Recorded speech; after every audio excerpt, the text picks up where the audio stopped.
খুবই দুঃখ লাগে, অবাক লাগে, আজ খুবই ভিত্তিহীন অকল্পনীয় সব তথ্য দিয়ে একজন আরেকজনের মধ্যে লেগে আছে। আমরা কোথায় পৌঁছাবো তাহলে? এই ভয়টা লাগে, এইটার জন্য ভয় লাগে না, মানে আবার কি আমাদের বেহাত হবে বিপ্লব, আবার কি বেহাত হবে গণঅভ্যুত্থান? আমার কাছে ভয় লাগে আমরা যদি এবার ব্যর্থ হই, বাংলাদেশ কাশ্মীরে পরিণত হবে, কাশ্মীরের কাছাকাছি পরিণত হবে। আমরা যদি নিজেরা ঝগড়াঝাটি করি, নিজের উৎসাহ ঘটাই, চরিত্র হনন করি, মিথ্যা তথ্য দেই, তাহলে তো আমাদের ছাত্র জনতার যে আত্মবলিদান, সেটার প্রতি অশ্রদ্ধা জানানো হয়।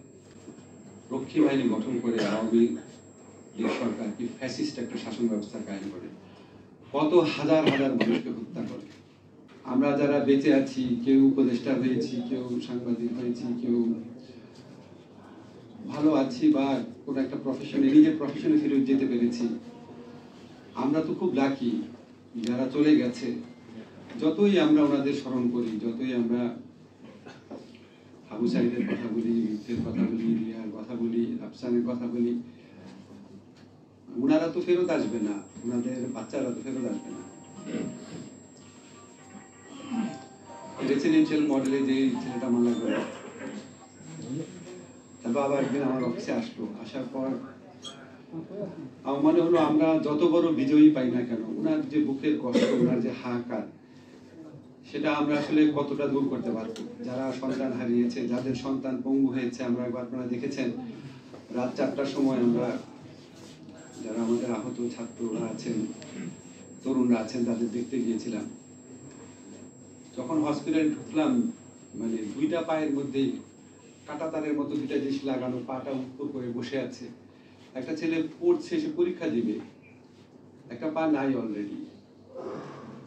তখন আমাদের মনে হয় যে, আমার নিজের কাছে মনে হয় যে আসলে এই এত বড় একটা আত্মদান, এত বড় একটা স্যাক্রিফাইস, এত বড় একটা গণঅভ্যুত্থান, এটার ভার আসলে আমরা কতটা বহন করতে পারছি, আমরা তাদের প্রত্যাশাটা আসলে কতটা প্রতিনিধিত্ব করতে পারছি। আমরা মানে শুধু সরকারে না, যারা সবাই সব জায়গায় আছি, খুবই খারাপ লাগে, কষ্ট লাগে। এবং আমি একটা কথা মাঝে মাঝে বলি, আপনারা আমার চেহারার দিকে তাকিয়ে দেখেন, আমরা এই সরকারের দায়িত্ব নেওয়ার আগে আমাদের মানে চেহারাটা কেমন ছিল, এখন কেমন হয়েছে। সারাক্ষণ মনে হয় যে অনেক কাজ বাকি আছে, অনেক কিছু করতে হবে, কিছু করেই শান্তি পাই না, মনে হয় যে আরো কিছু করতে হবে, আরো কিছু করতে হবে। অনেক অনেক বড় দায়িত্ব। আমরা যখন বিপ্লবের ইতিহাস করি, আপনারা আরব স্প্রিং এর কথা জানেন, অনেক বড় বড় বিপ্লব ওই সমস্ত দেশে হয়েছে, তারপর কিন্তু তারা এই বিজয়টা সংহত করতে পারে নাই। সবাই জানেন, এগুলো মিথ্যা কথা না। এমনকি তিউনিশিয়ার কথা যে বলে অনেকে, তিউনিশিয়া বোধহয় একটা এক্সাম্পল, তিউনিশিয়াও পারে নাই।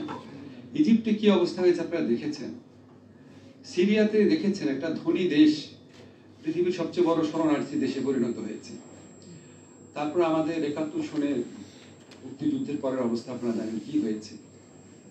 সারাটা দেশে এই রক্ষী বাহিনী গঠন করে আওয়ামী লীগ সরকার কি ফ্যাসিস্ট একটা শাসন ব্যবস্থা কায়েম করে, কত হাজার হাজার মানুষকে হত্যা করে, দুর্ভিক্ষ হয়েছিল দেশে। তখন মাঝে মাঝে মনে হয় যে আমাদের অনেক বড় দায়িত্ব, অনেক বড় দায়িত্ব।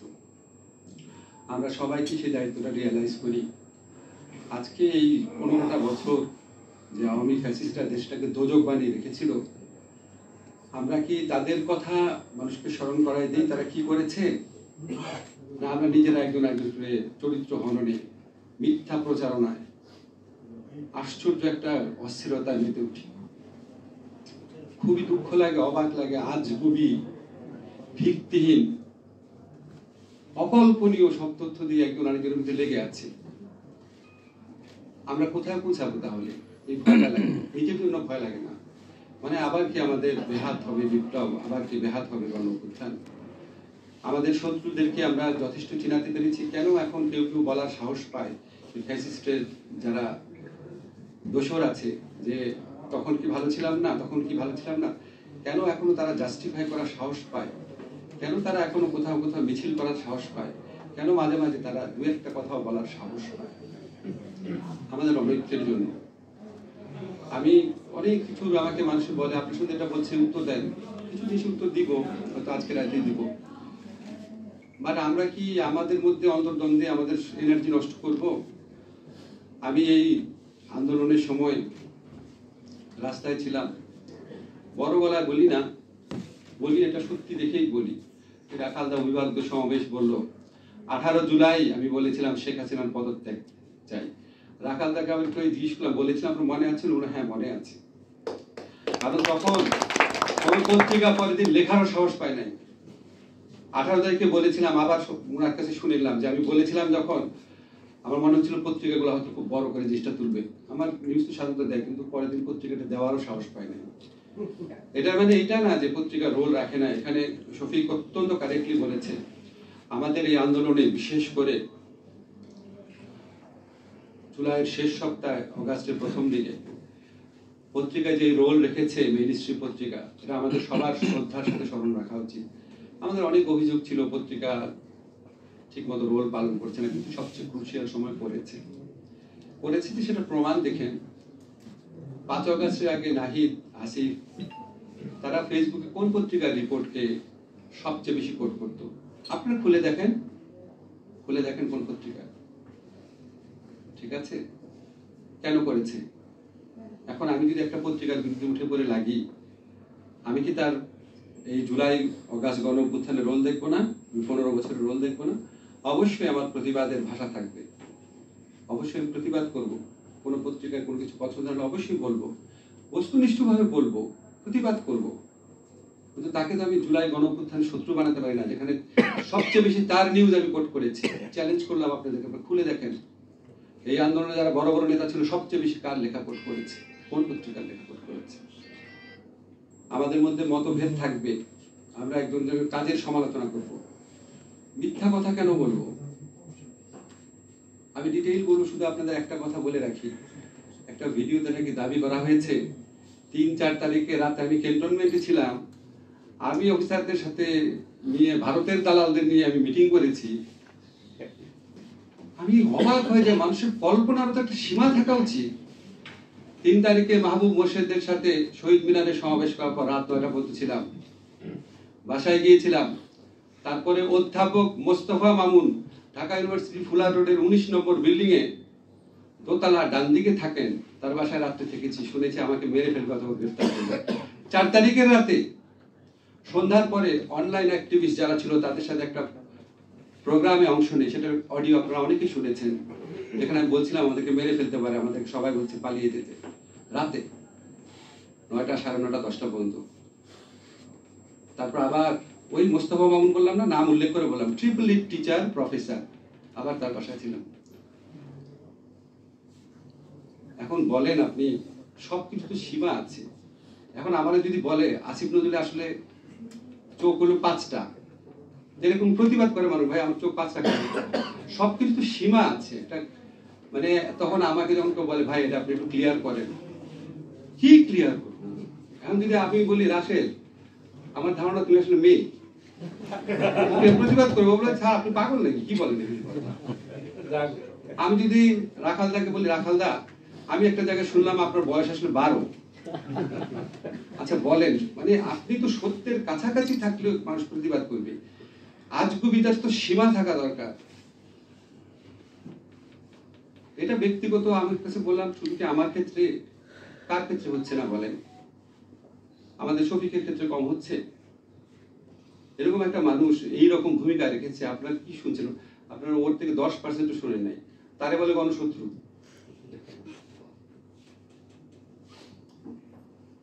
সবকিছুর সীমা থাকা দরকার। তাহলে আপনি কার পারপাস সার্ভ করছেন? আজকে আমাদের রাষ্ট্র গঠনের দায়িত্ব, আজকে এই এত মানুষের স্যাক্রিফাইসের বিনিময়ে আমাদের প্রধান কাজ কি? সবসময় বলি আমাদের প্রধান কাজ হচ্ছে 4টা: বিচার, এই গণহত্যার বিচার করতে হবে, আহত যারা আছে, নিহত যারা আছে তাদের পরিবার, তাদের পুনর্বাসন, 2 নাম্বার। 3 নাম্বার সংস্কার, যতটুকু করতে পারি আমরা। 4 নাম্বার নির্বাচন। 17 বছর যাবৎ বাংলাদেশে মানুষ ভোট দেয় না, বাংলাদেশের তরুণরা ভোট দেয় না।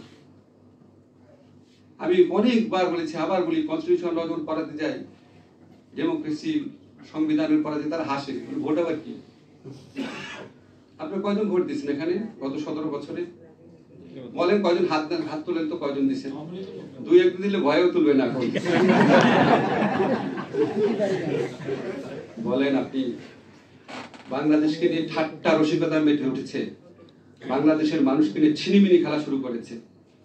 এই দেশকে লুট করে মহিলা, আবার বলে আমার বোন আমারে বলে তুমি 15 কোটি মানুষকে খাওয়াও, রোহিঙ্গাদের খাওয়াতে পারবা না। ছি, এখন তো সে নাই, আমরা খাচ্ছি না। আমাদের কি উচিত? আমাদের উচিত তারা বাংলাদেশকে যেভাবে লুট করেছে, এই লুটের অর্থ ফেরত আনা, লুটের চিত্র মানুষের কাছে তুলে ধরা। এখন একটা এক্সাম্পল দেই, লুটের চিত্র তুলে ধরা, লুট আনা, এটা কে করবে? দুর্নীতি দমন কমিশন। এটা কোন দুর্নীতি দমন কমিশন করবে? আওয়ামী লীগের করা দুর্নীতি দমন কমিশন ওরা করবে এটা? তাহলে আমার একটা দুর্নীতি দমন কমিশন গঠন করা দরকার। এখন পর্যন্ত এটা গঠন করা হয়নি। এখন আমরা যখন গঠন করার দিকে এগোচ্ছি, এখন সমালোচনা হচ্ছে ওই ফ্যাসিস্টদের রেখে যাওয়া আইনে কেন আপনারা করছেন। আরে ভাই, আবার একজন একটা বক্তব্য শুনলাম, বললো যে এরকম পিপিজিপি সরকারি কৌশলী তাদেরকে নিয়োগ দিয়েছি। আমি বললাম একটা জায়গায় যে 4000 পিপিজিপি কে নিয়োগ দিয়েছি, 80-90 হাজার অ্যাপ্লিকেশনের মধ্যে থেকে স্ক্রুটিনি করে। আপনারা জানেন বাংলাদেশে কত দল? একটা দল তার কর্মী আমি জানতাম 20 জন, আর 200 জনের লিস্ট নিয়ে আসছে পিপিজিপি বানাতে হবে। আপনারা তো বুঝেন দেশে কি হয়, এইগুলির স্ক্রুটিনি করা। একজন আপনার উপদেশ দিল, কেন একটা আইন করে ফেললেই তো হতো। ভাই, একটা বিনয়ের সাথে বলি, আমি যদি সরকারি কৌশলীতে নিয়োগের আইন করি, পাবলিক সার্ভিস কমিশনের মাধ্যমে তাদের পরীক্ষা নেই, তাদেরকে অ্যাপয়েন্টমেন্ট দেই, তাহলে আমার কমপক্ষে 1 বছর সময় লাগবে। তাহলে এই 1 বছর বাংলাদেশের কোর্টে কোনো সরকারি উকিল থাকবে না। কারণ আওয়ামী লীগ আমলে নিয়োগ করা উকিল সব পালাইছে, 4500-এর মধ্যে 4500 পালাই গেছে, আর বাকিরা দাবি করতেছে তারা আসলে আওয়ামী লীগ না। তাহলে আপনি আবার বলেন, একটা বিসিএস পরীক্ষার মাধ্যমে সরকারি কৌশলীকে 1 বছর আগে নিয়োগ করা যায়? সম্ভব? জীবনে শুনছেন বিসিএস পরীক্ষা 1 বছরে তো করা যায় না। তাহলে একটা বছর এই সমস্ত কোর্ট খালি থাকবে, আওয়ামী লীগের লোকের কারো বিচার হবে না? তা আপনারা যখন এগুলো শুনবেন, আপনি একটু চিন্তা করবেন, আমি কি উত্তর দিতে থাকবো নাকি আমি কাজ করব? আজকে শনিবার ছিল, বিনয়ের সাথে বলি, আজকে তো অফিস করে আসছি, 10টার সময় অফিসে আসছি, অফিস থেকে এখানে আসছি, আমি কি কাজ করব? সবাই করে, শফিকও করে, প্রফেসর ইউনূসও করে, শুক্রবার অফিস করে, সবাই করে। আমাদের প্রত্যেকটা উপদেষ্টা, আমি আপনাদেরকে কনফার্ম করছি, অনেককে ভিজিবল দেখেন না, হয়তো খুব বেশি ওনারা পরিচিত না, অনেক কিছু প্রচার করেন না। আমি আজকে আদিল ভাইকে ফোন করলাম, উনি চিটাগাঙে গেছে কাজে, মিনিস্ট্রির কাজে, সন্ধ্যার সময় আসবে। একটা জিনিস একটু বোঝার চেষ্টা করবে, পলিটিক্যাল গভর্নমেন্ট যখন দেশ চালায়, তার পিছনে একটা বিরাট পলিটিক্যাল পার্টি থাকে, বিরাট ফোর্স থাকে, একটা গ্রুপ হিসাবে তারা বছরের পর বছর পলিটিক্স করতে থাকে।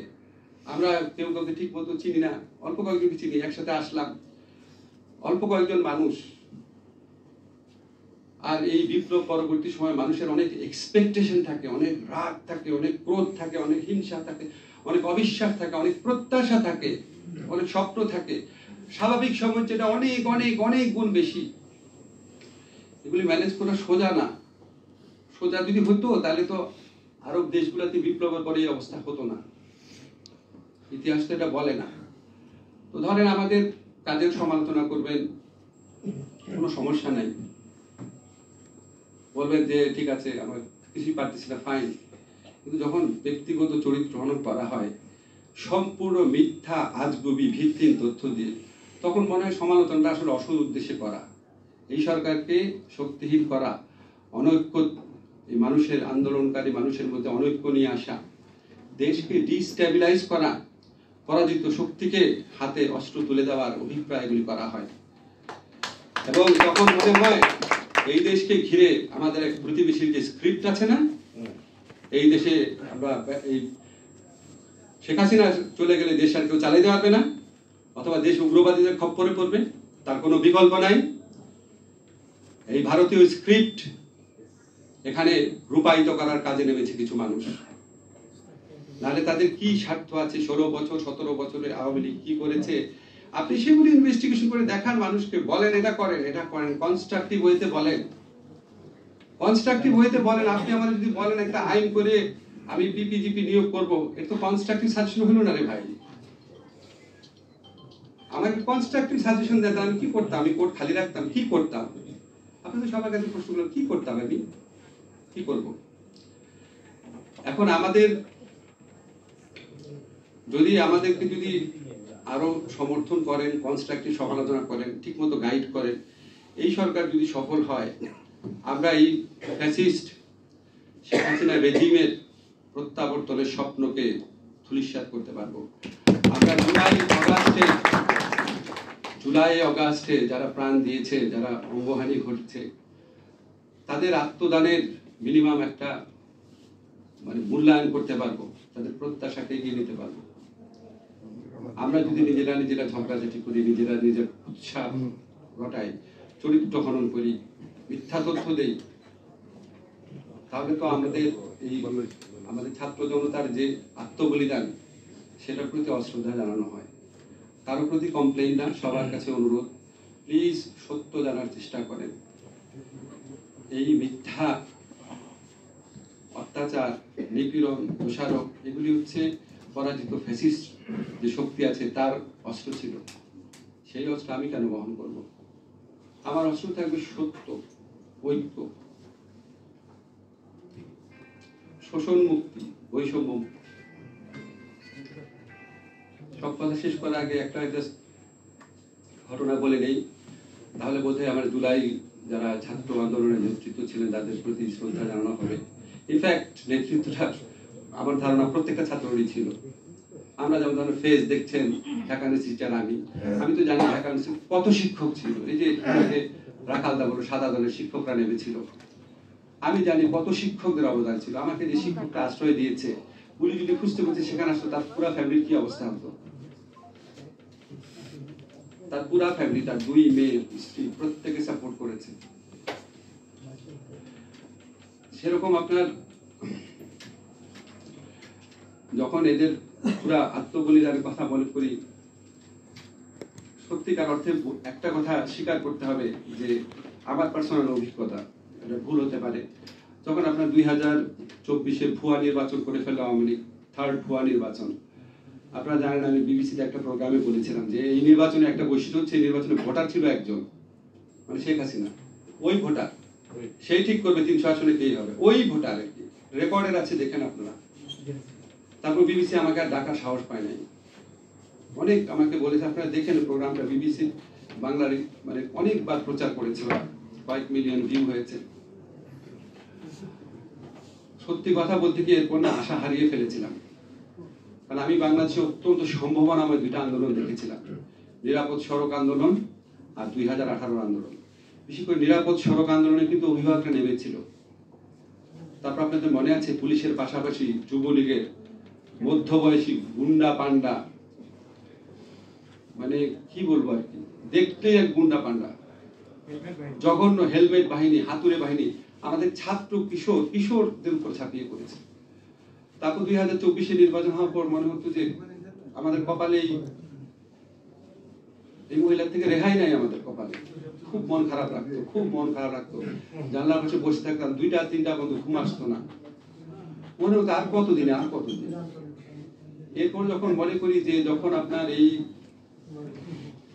ছাত্ররা, নাহিদ, আসিফ, সারজিৎ, হাসপাত, মাহফুজ, আরো অসংখ্য সমন্বয়করা আছেন, আরো অসংখ্য ছাত্র নেতা আছেন, অসংখ্য অভিভাবক আছেন, অসংখ্য মাদ্রাসার শিক্ষার্থী আছেন, প্রাইভেট বিশ্ববিদ্যালয়ের অসংখ্য ছাত্র, দোকানদার আছেন, বেকার আছেন, রিক্সা চালক আছেন, সমস্ত মানুষ প্রত্যেকেই তো হিরো, প্রত্যেকেই তো হিরো। আজকে তারা আমাদেরকে কি ডাইনির হাত থেকে রেহাই দিয়েছে, চিন্তা করতে পারেন, কি ভয়াবহ ফ্যাসিস্টের হাত থেকে রেহাই দিয়েছে। আজকে আমরা ব্যর্থ হলে আমাদের কি অবস্থাটা হতো, এটা যেন আমরা মনে রাখি। আজকে যদি আমরা ব্যর্থ আবারও হই, সেই অবস্থাই হবে। আমার কাছে ভয় লাগে, আমরা যদি এবার ব্যর্থ হই, বাংলাদেশ কাশ্মীরে পরিণত হবে, কাশ্মীরের কাছাকাছি পরিণত হবে। আমরা যেন এই জিনিসটা মনে রাখি এবং আপনাদেরকে আশ্বস্ত করতে চাই, আমাদের যারা সরকারে আছে, আমরা চেষ্টা করি সব সময় একটা কথা বলি, দেখেন আমাদের যোগ্যতা অভিজ্ঞতা তাদের চেয়ে আপনাদের অনেকে মনে হতে পারে আমার যোগ্যতা অভিজ্ঞতা অনেক বেশি, কিন্তু আমাদের চেষ্টা কমতি নাই, আমাদের আন্তরিকতা কমতি নাই। ইনশাআল্লাহ আমাদের স্বপ্ন হচ্ছে বাংলাদেশকে একটা স্বাধীন, সত্যিকার অর্থে স্বাধীন, সত্যিকার অর্থে সার্বভৌম গর্বিত জাতি হিসাবে গড়ে তোলা। যে আত্মদান ছেলেগুলা দিয়েছে, যে আত্মদান আমাদের মেয়েরা দিয়েছে, যে আত্মদান আমাদের সাধারণ মানুষ করেছে, আমরা যখন 1 বছর 2 বছর 2.5 বছর 1.5 বছর যখনই আমরা চলে যাব, আমাদের মনে যেন আফসোস না থাকে দায়িত্বটা নিয়েছি, কাজটা করার চেষ্টা করি নাই। সেটার জন্য দোয়া করবেন, আমরা সবাই যেন একসাথে থাকি। ইনশাআল্লাহ আমরা আমাদের জুলাই গণ অভ্যুত্থানে আত্মবলিদানকারী ছাত্র জনতা এবং যারা আহত হয়েছে তাদের আত্মত্যাগকে ইনশাআল্লাহ আমরা যথাযোগ্য মূল্যায়ন করতে পারবো। আল্লাহ হাফেজ।